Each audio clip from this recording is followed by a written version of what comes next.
Crooked Joe Biden, the worst president in the history of our country. He's the worst president in the history of our country, the most incompetent. He's a very big danger to our country. And the only way they think they can win this election is by doing exactly what they're doing right now, win it in the courts because they can't win it at the ballot box. So we're going to show them that we're going to fight.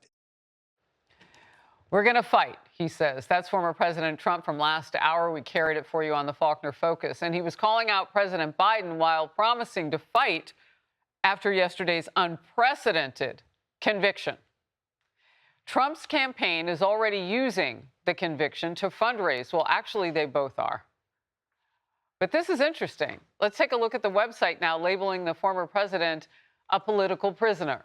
And it appears to be working, with the website crashing shortly after Trump was convicted due to, we think, a wave of donations. They also were changing their page. Could have been a combination of both. They were updating. What we do know is there was a halt. And people were all over social media saying, hey, we want to donate. And then, boom, it went back online. Trump's campaign says they raised $34.8 million in donations after the verdict. Kaylee, let's dig into the money. The critical part about that to me, yeah, the number's big, and he's raised more than that before, but 485,000 different donors. To me, that is critical because as time goes on, you know, we've always seen this. There's going to be a ramp up maybe through the sentencing July 11th, maybe through the Republican National Convention.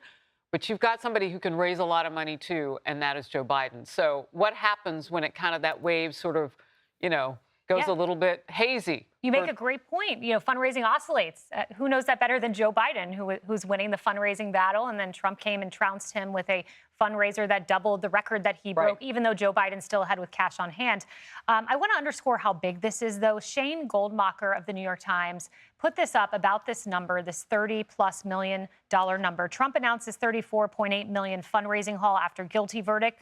For some perspective, that is even more than the $26 million in a day that Biden raised after naming Kamala Harris as vice president. Ken Vogel also does this for a living. He says in 2 decades covering campaign money, I've never seen anything like this. The Trump campaign says it raised the $34 million in the one day, less than 1 day since the verdict comes out, with 29.7% of donors being at the WinRed platform. So these guys do this for a living. This is enormous. Enormous. Is it a sign of energy? I would also just add on to that, Trump's finding some unlikely allies. Susan Collins came out in his defense. Mitch McConnell came out in his defense. These aren't traditional, robust Trump defenders. So he's finding some political tailwinds here. Yeah, and when you talk about, you know, how many people go to the rallies and all of that, we're all in a situation where we're watching the economy just hobble along. Some of it, I mean, if you're rich right now and Wall Street's treating you great, that's good. But if you actually have to go and pay for your own groceries at the grocery store, it's biting you. And so that really plays a role. And Kennedy, I want to get back to something you said last segment. He has to do what Biden refuses to do now. And Trump is good at it. Talk about it in a way that you know you feel their pain. Talk about what you know you can fix because you've done it before if you're Trump. Yeah, and Joe Biden was supposed to be the empathizer in chief. You know, it's like Amtrak Joe is supposed to feel everybody's pain. But meanwhile, he goes on and does interviews where he belittles the interviewer when they bring up inflation. And now is a very good time for the former president to lay out what is happening and what people are feeling because they know that better than anyone. There is nothing more motivating than trying to take care of yourself and your family and not being able to. And when you've got the people in the White House saying the economy is great, everything is perfect, we're doing everything right, it's the best presidency in modern history, it's not working for them.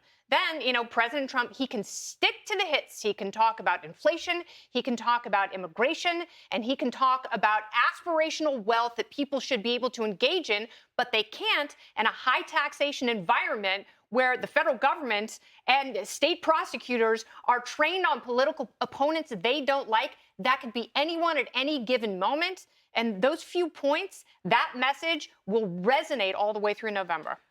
So, Jonathan, I want to hit you with this. This is something that the former president said last hour. He said it's very important, far beyond me, meaning this case, this trial, and the guilty verdict against him on 34 counts. He said this cannot be allowed to happen to other presidents. It should never be allowed to happen in the future. But this is far beyond me. This is bigger than Trump. This is bigger than me. This is bigger than my presidency. The nation watches what happened here in this case. Mm-hmm. What do you think they see outside of Manhattan? Because you said, well, it's going to be different, not only in a blue state, but in this cauldron of blueness, if you will. I think this is where it comes down to the DNA of Americans, that there's certain things that resonate with Americans regardless of where you are. It's sort of the reason why, despite of all of our divisions, when the Democrats were pushing to pack the Supreme Court, the needle didn't move. I mean, the public remained opposed to that, even though many of them didn't like the conservative majority. I expect a lot of them will not like this. I don't see how a reasonable person could look at this case and not say that this is a political prosecution. And we're not used to political prosecutions in the United States. It's been a long time. You got to go back to sort of John Adams when you saw this type of thing happen. And so the question, I think, is going to be, as we play this out and it galvanizes Americans on either side, what's going to be the key issue going into that polling place? And this may jump to the top of that list. Interesting. Just hearing you talk about what could happen with the U.S. Supreme Court packing the court. So, Emily, I'm sure you caught it this week, because we thought we were going to hear from the president about this actual trial. But now it's being reported that we won't. We'll see what happens going forward. But while that talk was going on, the president promised to put more liberals on the court, to what he said, balance it out, if you will, the U.S. Supreme Court. What could that look like going forward? Well, first, there would have to be a vacancy. And I think he would have been better stewarded of his time if he had done what President Trump had done, which was start appointing judges throughout the federal circuit immediately. But he didn't. I mean, he's failed on every front, just like he failed to put ambassadors in. I mean, he has wasted his 3 years. He has wasted this time because he's been busy fighting the beast. To which brings me to my point that Americans do not like unfair fights. The most staggering number to me was not necessarily the incredible haul of donations, but the almost 3 out of 10 donors who had not donated before. That is a huge galvanizing that occurred. And to me, the most important moment, which Trump absolutely nailed, was after the verdict was read, when he came out of the courthouse and he said, it's going to be okay. There were a lot of Americans that were feeling dejected in that moment. There were a lot of people that saw this farcical trial for what it was, the political witch hunt for what it was, and he came out and said, it's okay.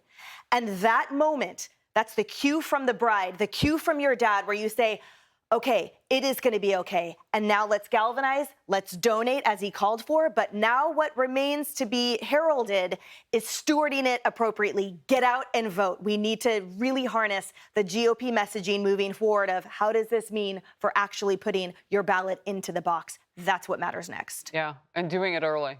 I mean, making that play the Democrats make every time around. Some states as much as 50 days out from Election Day. You got to vote early. That's what I meant. In order to really push this forward, and vote your best interest. Hey everyone, I'm Emily Campagno. Catch me and my co-hosts Harris Faulkner and Kaylee McEnany on Outnumbered every weekday at 12 p.m. Eastern, or set your DVR. Also, don't forget to subscribe to the Fox News YouTube page for daily highlights.